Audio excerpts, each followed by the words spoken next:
संवादों को लेके किया है कि युद्ध से मैं सही तरीके से संवाद स्थापित कर सकूं। आपको पता है एक वैश्विक महामारी चल रही है, कोविड जैसी परिस्थितियां चल रही है। बिल्कुल नमस्कार सभी को।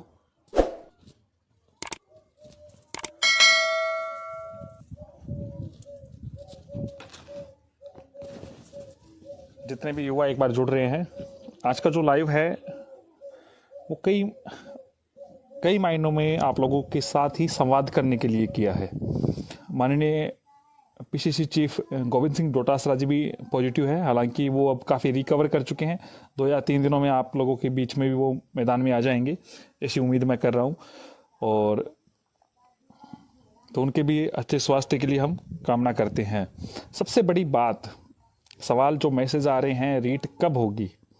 देखो युवा साथी, जितने भी युवा जो संवाद करना चाहते हैं वो जुड़े रहें। मैं राजस्थान के उन तमाम युवाओं को जोड़ूंगा जो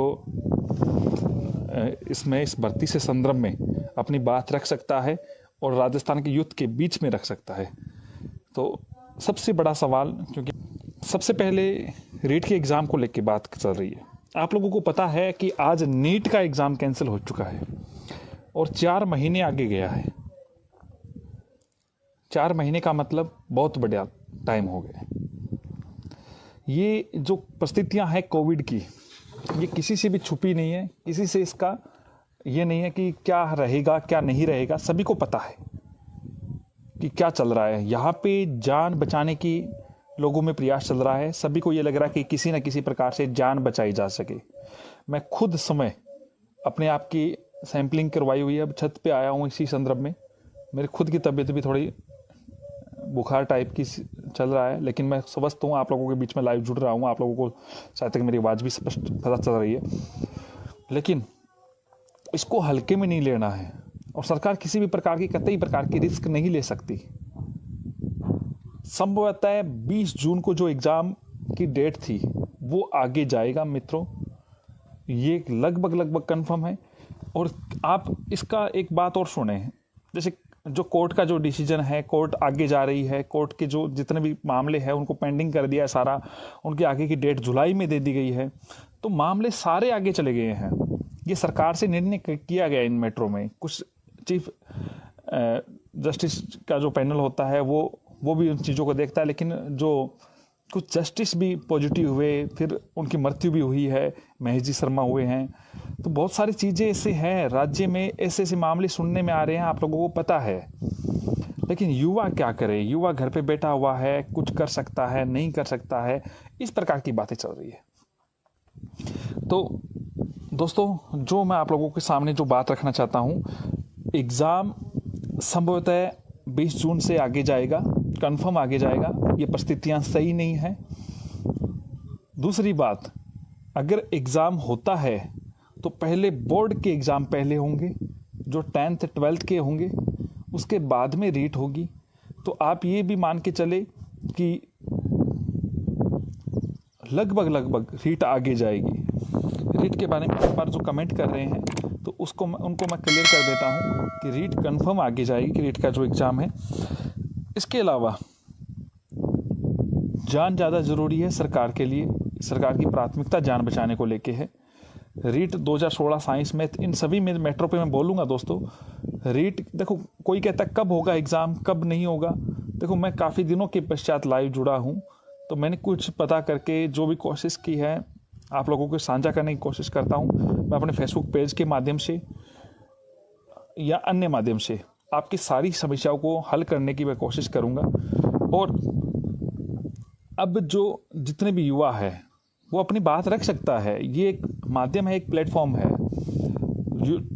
जितने भी युवा है वो जुड़ सकता है, अपनी बात रख सकता है। अब मैं कोशिश करूँगा जो, जैसे आप लोगों के आज जो मुद्दे रहेंगे, जैसे वैधता के बारे में कई लोग सवाल कर रहे हैं कि रीट की 2018 की वैधता जुड़ेगी, जाएगी या नहीं जाएगी, तो इसके संदर्भ में भी मैं कोशिश करूँगा कोई युवा इस प्रकार की बात रखेगा। LDC 2013 पंचायती राज है, पंचायती राज की जो भर्ती है उसके बारे में मैं कोशिश करूँगा आप लोगों को सही जो भी जानकारी है मैं रखने की। और इसके अलावा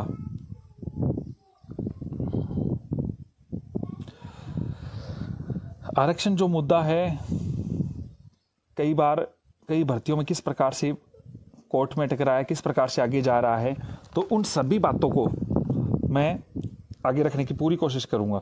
इसके अलावा एक एनटीटी भर्ती है, इसके बारे में कमेंट आए थे, वरिष्ठ अध्यापक भर्ती 2016-18 की बात आई थी, और एडिशनल का जो मुद्दा है, लाइब्रेरियन भर्ती है, एसएलपी 2016 के, इन सभी भर्तियों पे हाँ भेज दो आप रिक्वेस्ट। तो इन सभी मुद्दों पे मैं आप लोगों को सारी बातें रखने की पूरी कोशिश करूंगा, आप अंत तक बने रहे इन मुद्दों पे। हाँ, अब मैं कोशिश कर रहा हूं कि जो लोग रिक्वेस्ट भेज रखी है उनको ऐड करने की, जैसे अभी कुलदीप बेनीवाल तैयार रहे तो उनको मैं ऐड कर रहा हूं आप लाइव जोड़ने के लिए। सबसे पहले आप भी रिक्वेस्ट भेजे, जो भी लोग मुझे देख रहे हैं, और तैयार रहे आप लोगों को। नमस्कार कुलदीप जी। नमस्कार सर। कैसे हैं आप? क्या हाल है सर? राजस्थान का युद्ध बस देख रहे बढ़िया हूँ हैं? सर। बिल्कुल अच्छा हूँ। उम्मीद करता हूँ आप भी बहुत अच्छे होंगे।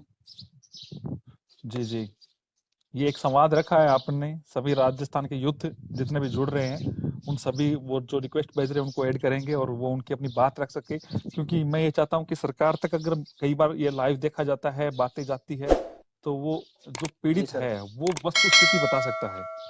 और उसी जी के सर। संदर्भ में आज घर बैठे हैं, तो इस संदर्भ में मैंने सोचा कि क्योंकि मेरे 2 दिन पहले दादाजी के छोटे भाई की डेथ हो गई थी, तो मैं घर पे था, तो इस संदर्भ में मैं सोच रहा हूँ कि बताइए आप क्या कहना चाह रहे थे।